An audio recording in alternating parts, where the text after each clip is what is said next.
Anche in Europa e in Italia il teatro si chiave fuori dal contesto religioso al diventa teatro laico.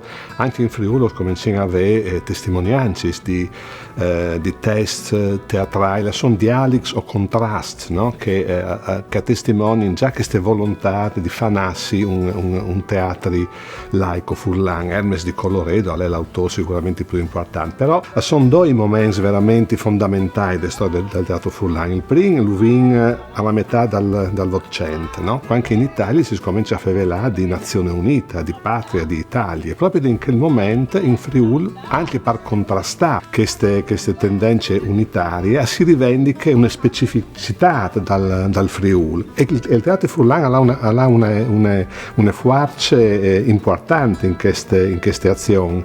Ho visto i test di Lazzarini, di Leitenburg, ha il teatro furlan che al Naspar da Bon con una volontà proprio specifiche di fevelà dal Friuli. E secondo me è importante, lo vin dopo il secondo dopoguerra, la Ceca italiana in 60 e 70, in Friuli è un contesto in cui si lei la storia dal Friuli e dai furlans da un altro punto di vista. O vini senza storia, la quinta storia dal Friuli. Anche il teatro al contribuisce con Pasolini, con Candoni, con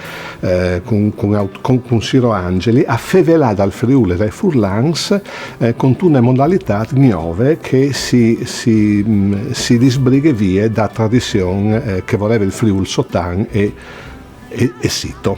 Tu vas a votare? No! E se tu perché? Perché sei una femmina! Il nostro teatro furlan è un teatro che non nasce sotto un'influenza di mitologie, di storie, no? È un teatro che nasce sempre in contemporaneità. Chiaramente il test dal Ottocento dopo arriva fino e non sconta una storia dal Ottocento, ma i nostri autori furlans hanno sempre scritto di un problema che stava attorno, per fevelà alla loro int col teatro di un problema particolare, quindi una contemporaneità che al sottolinea come pare il teatro furlan al sede fondamentale fevelà proprio dal problema concreto che l'autore al Sint e il spettatore al va violi a teatro.